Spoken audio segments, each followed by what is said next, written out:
on what I will tell you should be healthy.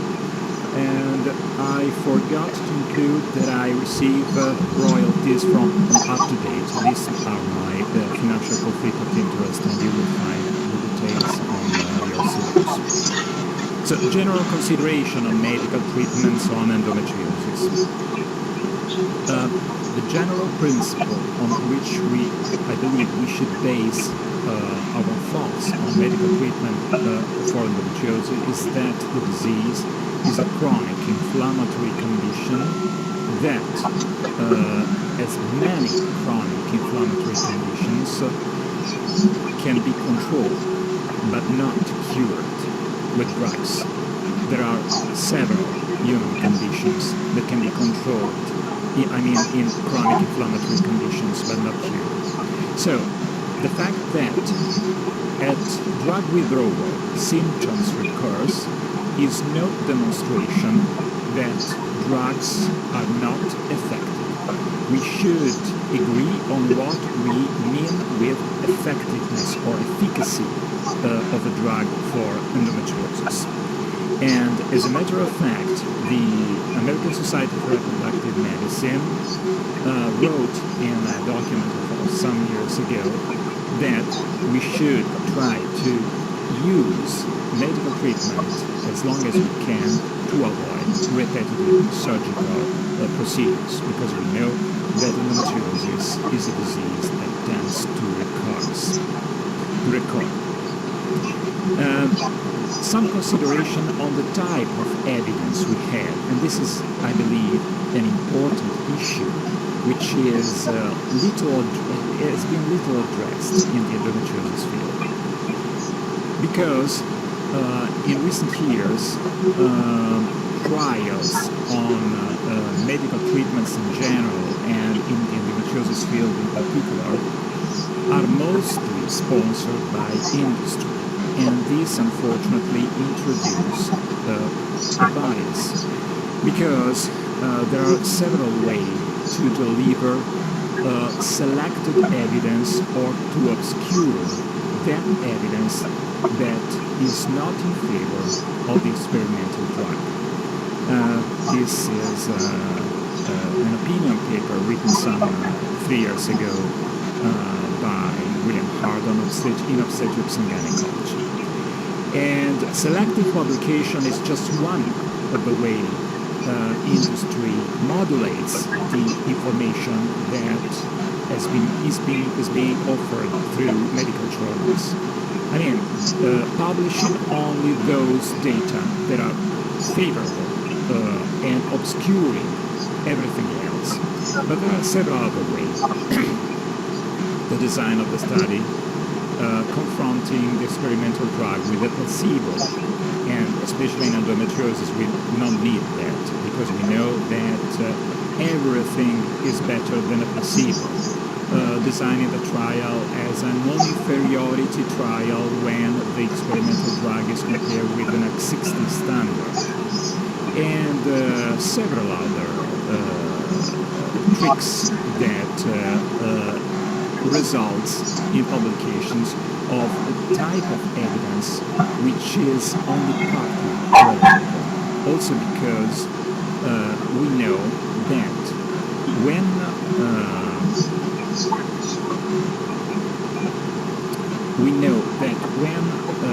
the trials are sponsored directly by industry, or even more when employees of the industry are among the co-authors, it has been definitely demonstrated by systematic review that the results are more favorable compared when the trial are conducted and published by independent groups.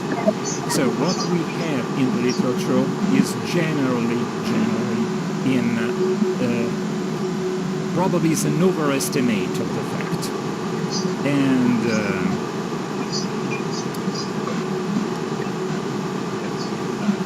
Guo and Davers analyzed this issue some years ago.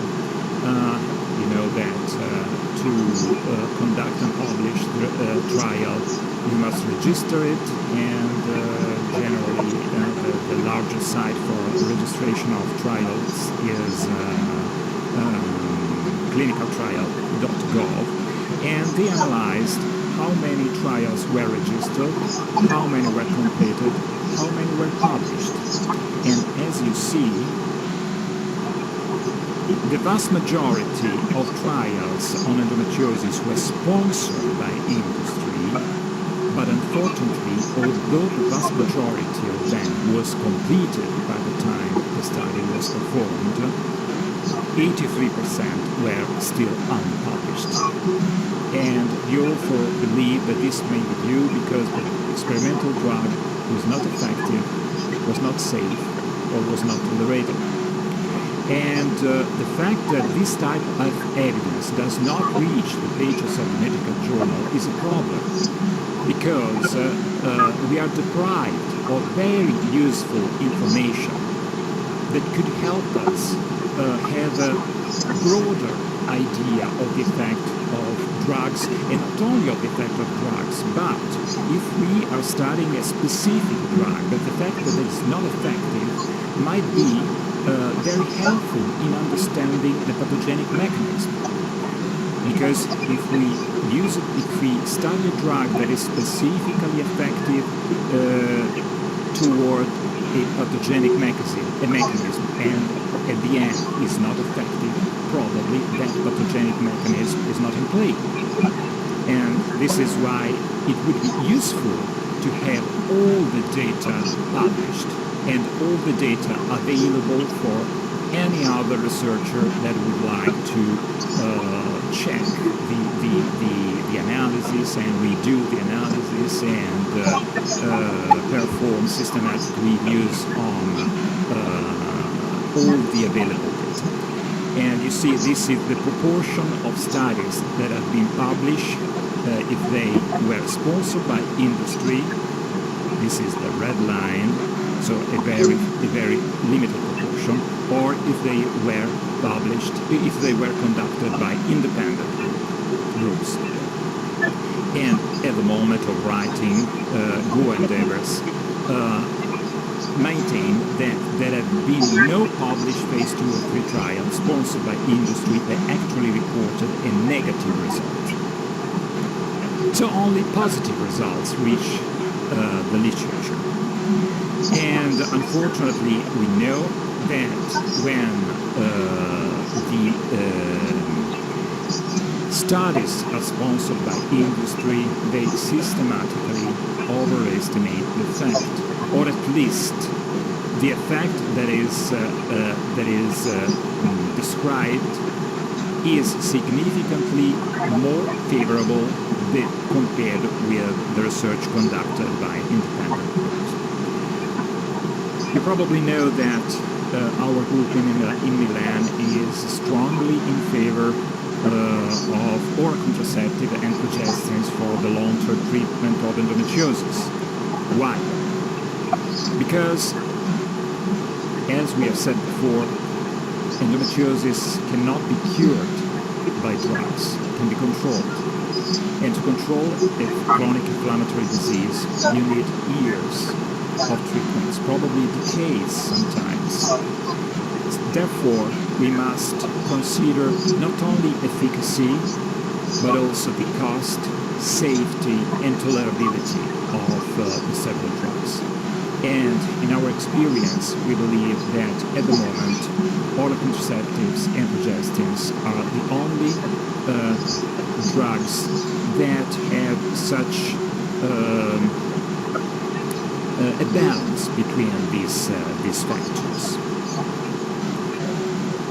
We don't have to go through this complicated table, but this is just to demonstrate that there are already a multitude of data demonstrating that oral contraceptive and progestins has more or less the same effect as several other drugs that are being used for endometriosis, that are much more costly and have a lot of side effects. So the evidence is already there. it's not true that progestins and oral contraceptives are supported by limited evidence. This is not true. What is true is that there is a great variation in costs. This is the cost for 1 year of treatment using several types of drug for endometriosis. And you see that we can go from more than 2,000 euros for generic analogs to just 18 euros. This is in Italy. Just 18 euros a year when using a progestin, norethisterone acetate, that has been demonstrated to be effective in several types of endometriosis, including bowel endometriosis, vesical endometriosis, rectovaginal endometriosis. So a very effective progestin. The second most costly drug is another progestin, Dienogest. 1 year of Dienogest costs more than 700 euros in Italy, and this leaves me somewhat perplexed, because when the same drug, Dienogest, is used at the same dose, 2 milligrams a day, but in a combined estrogen-progesterone pill, the cost is 1/3, exactly 1/3. So it's difficult to understand why patients with endometriosis should pay 3 times that the same drug at the same dose if they use it to treat endometriosis. What do international guidelines tell us? And one of the points I would like to stress today is that the so-called diagnostic delay should not be intended as a delay in making a laparoscopy. Early diagnosis and laparoscopy are not synonymous. We must be able, with exceptions, but in the vast majority of cases, we should suspect the presence of endometriosis without performing a laparoscopy. Laparoscopy should be considered a therapeutic approach, not a diagnostic approach, because there is a multitude of studies demonstrating that ultrasound scan is reliable in detecting ovarian endometriosis and in detecting deep lesions. So the only form that can escape our diagnostic possibility, not even magnetic resonance can recognize superficial, limited peritoneal lesion. But in that case, medical treatment usually achieves very good results. And we don't need a laparoscopy to suspect the presence of minimal mild endometriosis. What do the major gynecological societies guidelines tell us? First of all, we have 4 major societies, and 2 guidelines were issued in 2010, and the ESHRE and the SRM guidelines in 2014. Only in one of the committee there were only experts without conflicts of interest, and this is an important issue.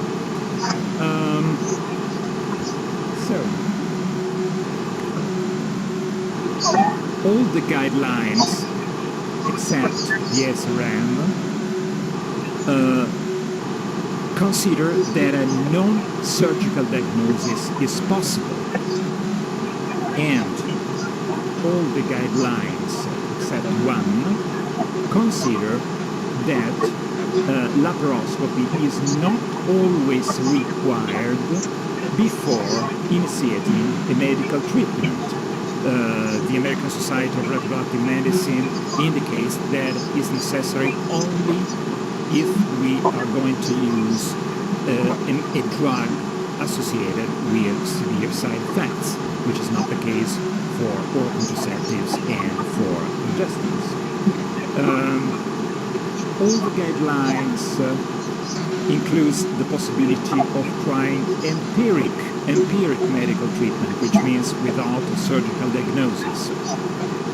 And all the guidelines indicate that post-operative long-term administration of medical treatments is favorable for the patients with endometriosis to reduce the risk of recurrence. So, let's see a few data on the two most frequent symptoms associated with endometriosis. And we all know that medical treatment is being used for pain, not for fertility. I'm not talking about women that are seeking conception, obviously, because we all know that there is no place for medical treatment in this population. Dysmenorrhea is very simple to cure. We just have to abolish menstruation. And whatever you use, the effect is the same. Just abolish menstruation. We all know since decades that the monthly bleeding has just historical but no medical justification. There is no need to bleed every month.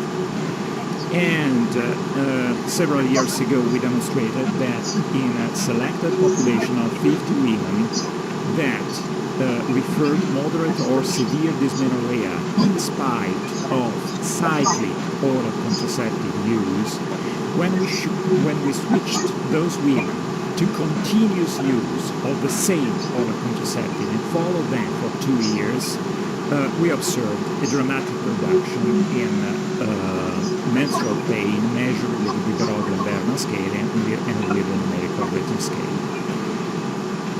This persistent pain, which is a very low pain, mild pain, was due to erratic bleeding, because when we prescribe oral contraceptives continuously, we cannot hope not to bleed for years. And as a matter of fact, we suggest women, when they bleed at that time, to stop for 4 or 7 days, depending on formulation, the use of the oral contraceptives. So not a predetermined break, so not every 2 months or 3 months, but just when they bleed. So it could be never, it could be every 2 or 3 or 4 months or whatever. And most of these women that were unsatisfied before, when they were on cyclic oral contraceptive use, most of them were satisfied or very satisfied when they were switched to continuous oral contraceptive use. This is started by Gadzic and co-workers from the United States, and they demonstrated that using an oral contraceptive continuously, they obtain the same effect on pain and on quality of life than using a GnRH analog. And of course, the cost of 1 year of treatment was tremendously different. GnRH analogs probably cost much more in the United States than in Europe.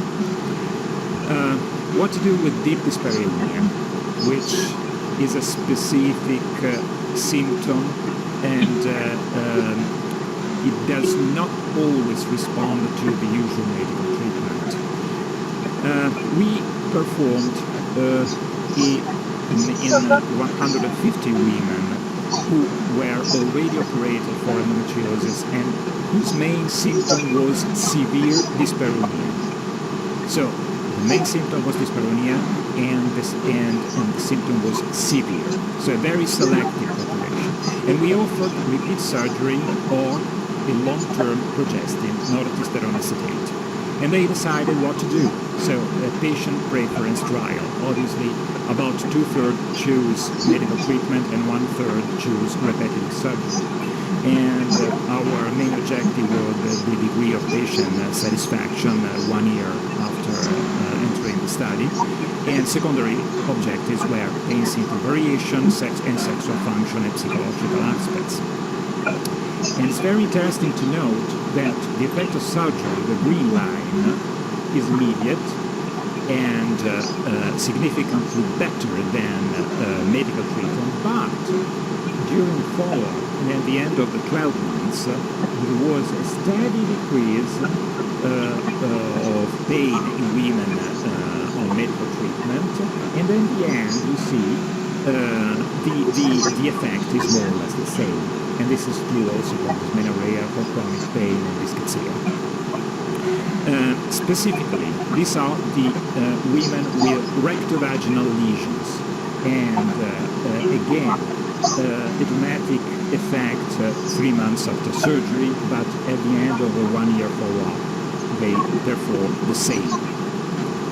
Whereas in women without rectovaginal endometriosis, medical treatment was associated with even a better result. The number of monthly intercourses,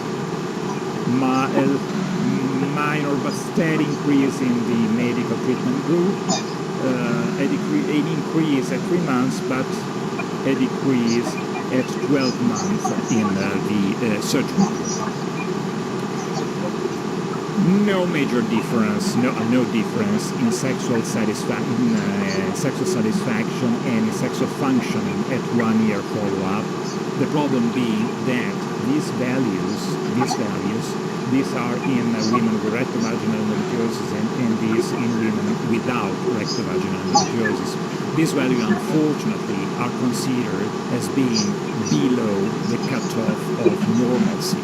So probably reduction of pain in women with endometriosis and deep dyspareunia is just one factor, but it's not enough, and we have something else to understand and to implement in our treatment. Side effects. These are the side effects of norethisterone acetate. They are frequent, but they were rarely severe enough to cause withdrawal from drug treatment. This is important. It's important to specifically question women on these side effects because this is part of the overall evaluation of the effect of drug treatments. I mean, not just pain reduction, but also tolerability. And as a matter of fact, at the end there was no significant difference in the proportion of satisfied or very satisfied women, but if we discriminate between rectovaginal endometriosis and non-rectovaginal endometriosis, we see that in this group, medical treatment was associated with a higher degree of satisfaction compared with surgery. So, the women consent to surgery should no longer be sought based solely on the proposed usefulness of pharmacological therapies when rectovaginal endometriosis or deep lesions are present, because this is not true. This is not true, and deep lesions have more or less the same receptor pattern that eutopic endometrium, so there is a rationale for the use of medical treatments in women with rectovaginal and bowel endometriosis.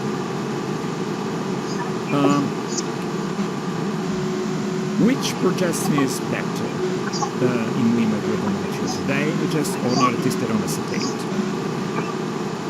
And we should make a distinction between efficacy. Efficacy is evaluated in randomized control trial, and effectiveness. Effectiveness is what happens in the real world, in our everyday clinics with our population. So not just in a specific selected population, motivated, followed strictly, but in everyday life. So we decided to compare this drug.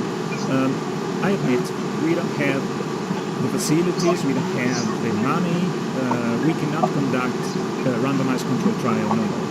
We are an independent group, we don't take a single error from industry, and therefore the consequence is that we cannot conduct randomized control trials anymore since more than a decade. So we decided to conduct a before-after study. What is a before-after study? As an example, Dienogest entered the Italian market at the beginning of June 2013. Up to that day, we used only norethisterone acetate. After that day, and for the period of the study, we used only Dienogest. And then we compare the two series of patients. And we had 90 patients before and 90 patients after. And the objective is to evaluate if there is a difference between these two cohorts. Obviously, the quality of the evidence is not that of a randomized controlled trial. This is obvious. But I would stress the fact that it has never been demonstrated a difference between different treatments in endometriosis, and this is stated in all guidelines. So I believe that in this historical moment, the problem is not to evaluate precisely the effect, but to evaluate the effectiveness, which is another matter. And to be brief, there was a dramatic reduction in menstrual pain without difference between the two groups. The same on the DYSPAREUNIA, and the same on the psychological status.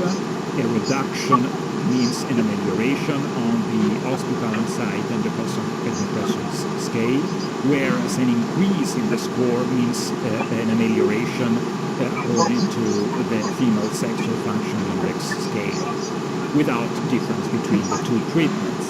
And at 6 months, after 6 months of treatment, the proportion of satisfied women was exactly the same.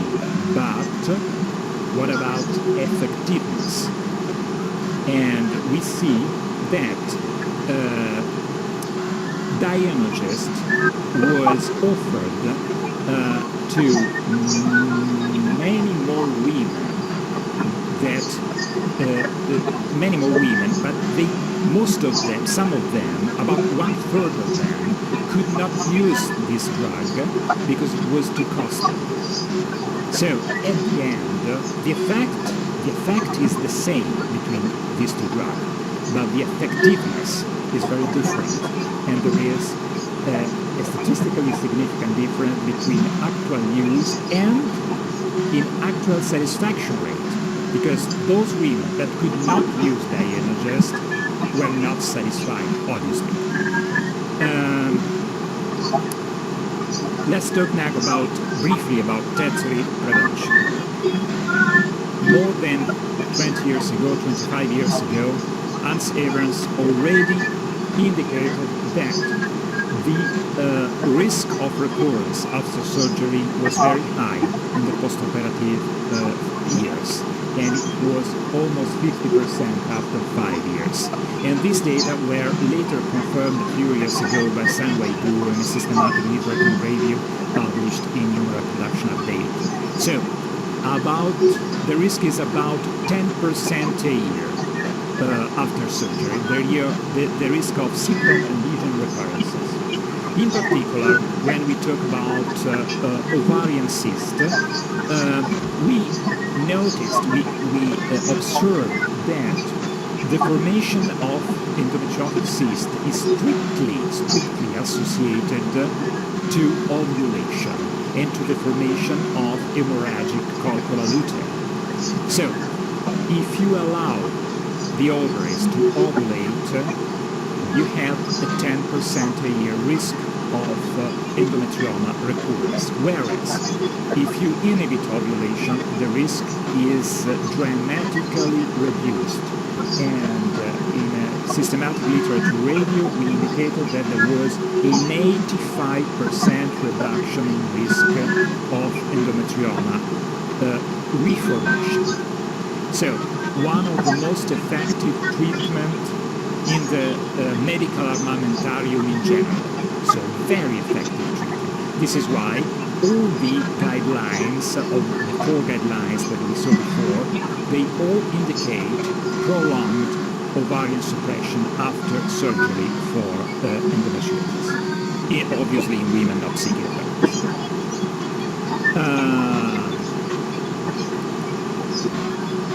And then, one of the last point, oral contraceptive, progestin, and prevention of ovarian cancer.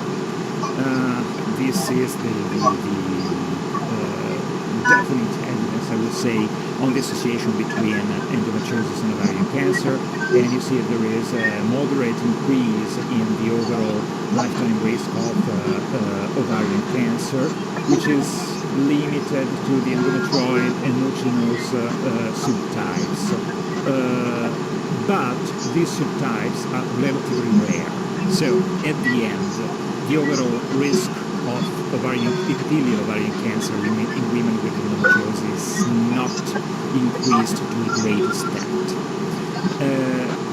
The important thing to remember is that if you use oral contraceptives for a long period of time, you reduced again the risk of epithelial ovarian cancer to a dramatic low level, because there is a reduction of 80% in ovarian cancer risk in women with endometriosis compared to women without endometriosis when they used oral contraceptive for 10 or more years. And therefore, these authors indicated that prolonged oral contraceptive use can be considered a sort of chemoprevention of endometrial cancer. And now I have a few minutes to address a very important issue in my view, the value of healthcare. What is value? Value of an intervention is defined as the balance between harms, benefits, and costs, and patient preference and priorities. This is the value of an intervention. In endometriosis, we have a lot of interventions, and unfortunately, most of them are supported by very limited evidence or by evidence of low quality. And I strongly suspect that several interventions in endometriosis are of low value. As an example, using systematically laparoscopy just for the diagnosis of endometriosis, in my opinion, is a low-value intervention. And I believe that oral contraceptive and progestins are high-value interventions because they are cheap, they are safe, they are effective, they are well-tolerated, and they can induce ovarian suppression and disease suppression, and they allow a good quality of life in these women for years. Sometimes I try to imagine a population of women with endometriosis under continuous treatment with oral contraceptive, low-dose oral contraceptive or low-dose progestin, and a population without these treatments, just undergoing surgery. And I believe that this latter population would undergo innumerable examination, pain recurrences, ultrasound scan, laparoscopies, magnetic resonance imaging, and so on. So, in my view, one of the objectives of medical treatment, long-term treatment with oral contraceptives and progestins, is to offer to these women a good quality of life, a quiet life, and to feel as normal as possible. And in this way, we could reduce also the burden of treatment, and we could offer what has been called minimally disruptive medicine, because medicine can be disruptive not only because of our procedures or treatments, but also because of a sort of several other factors, like continuous appointments, examination, ultrasound scans, surgical procedures, testing, and so on. So we should, in my view, we should reduce this burden of treatment. And our aim should be to in general, avoid medical overuse, provide high-value care, and reduce the burden of treatment. I believe that I have almost finished my time, isn't it? Okay, so I will put my last slide.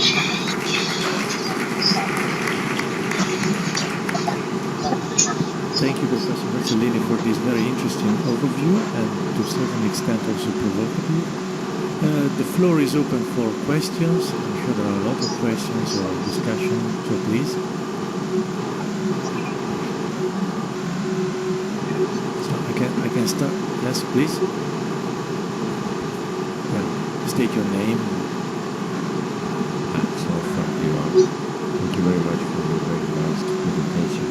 I would like to know your opinion regarding the muscular thromboembolism in Dienogest compared to OCP. Do you have any idea?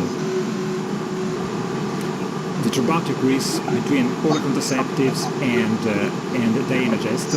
Yes. Well, in general, the available data suggest that the thrombotic risk, the risk of venous and arterial thrombosis associated with progestins is usually very low.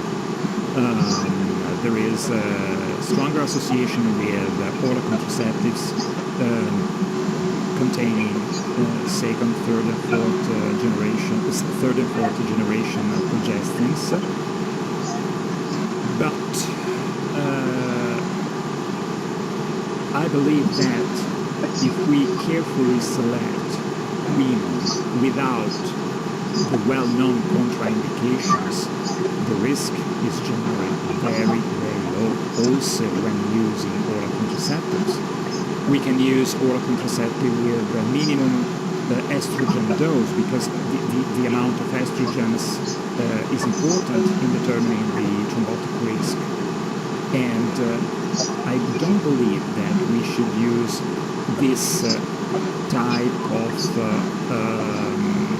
consideration when the alternatives are much more risky than that. The patients obviously should be adequately informed. Also we should offer quantitative information.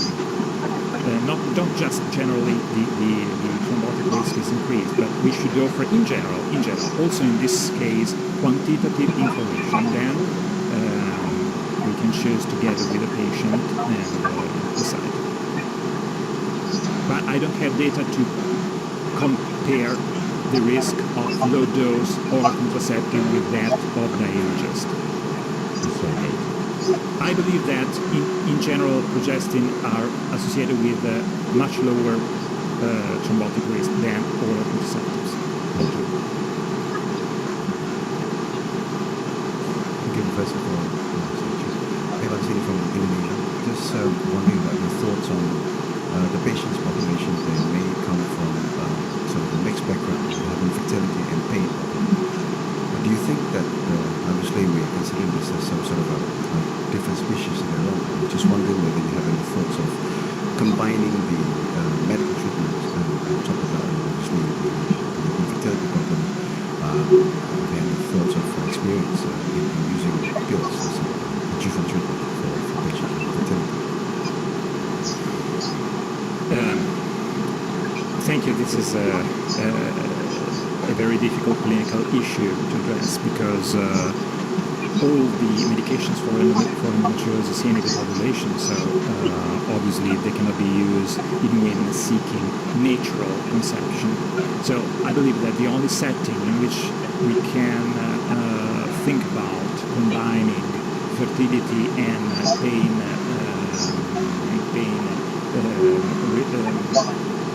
treatment with drugs is when we are considering IVF, so we can create windows of time without treatment when to perform IVF cycles. and then, in case of failure, again restart medical treatments. So maintain the woman suppressed, with the exception of these time windows when IVF is moved forward. I think one of the point that you point out, the issue about the publications we have, a lot of publications are published by industrial sponsors, and when we're looking at the surgical intervention, we have a very different perspective of the surgeons in the inter-surgeons variation that may actually influence the outcome of the infertility and pain at the same time. So the question that I need to address is then how much do you feel that the surgery should be initiated as a treatment rather than the diagnosis and improvement to follow on with treatments such as growth, and you can continue with IVF or any other assisted treatment as well? This is very, this question would be the topic of Congress in say, I believe. It's a very difficult question. Anyway, I would say that also the evidence supporting surgical procedures, various surgical procedures, is of very low quality in general. And I strongly believe that the effect of surgery in terms of pain relief is greatly overestimated, and the complication rate is almost certainly underreported.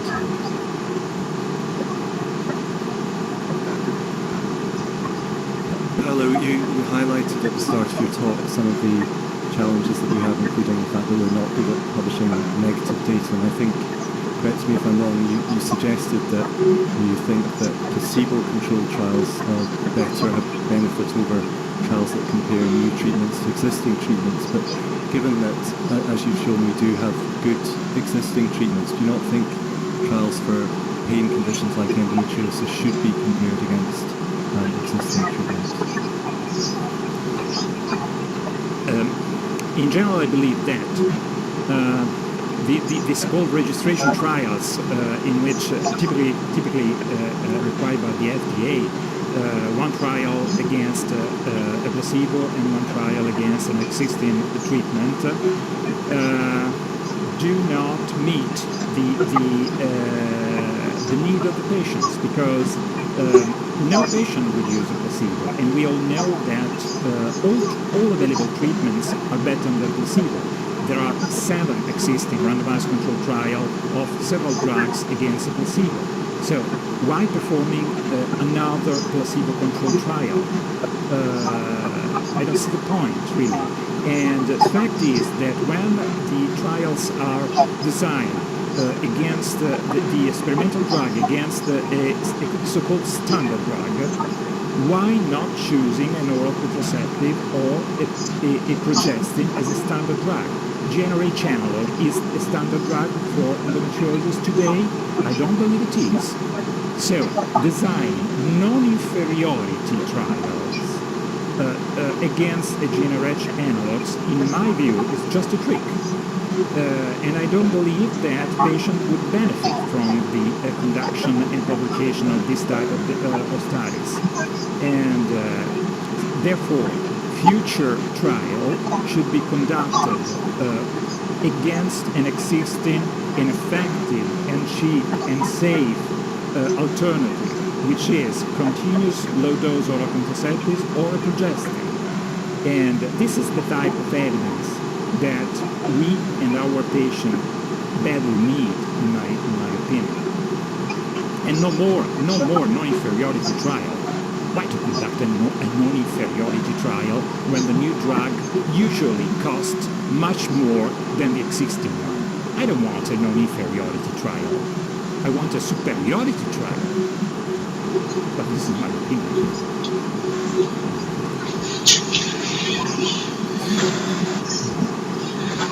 Taylor, USA. Paolo, thanks so much for a great presentation and all your wonderful work in this area. This is really a question kind of about your opinion. I'm curious what your perspective is. One of the enduring concepts underlying endometriosis pathogenesis is this idea of progesterone resistance. the approaches that you've taken have shown that functionally you can get sort of past that problem if it really exists. I'm just kind of curious as to what your take is on the kind of progesterone resistance hypothesis as it relates to your own work. I know that there is a contradiction between the demonstrated progesterone resistance and the effect of progestins. And as a matter of fact, progestins are not effective on all women with endometriosis. Optimistically, I would say that 4 out of 5 women, or more conservatively, 3 out of 4 women benefit from progestin treatment. Therefore, I agree that there is a part of women that do not respond to medical treatments. And it's certainly possible that this proportion of women are those who have progesterone resistance. And they probably would need surgery as an alternative. Okay, thank you very much, Professor Vercellini, for this nice talk, and I think we should proceed with the next speaker.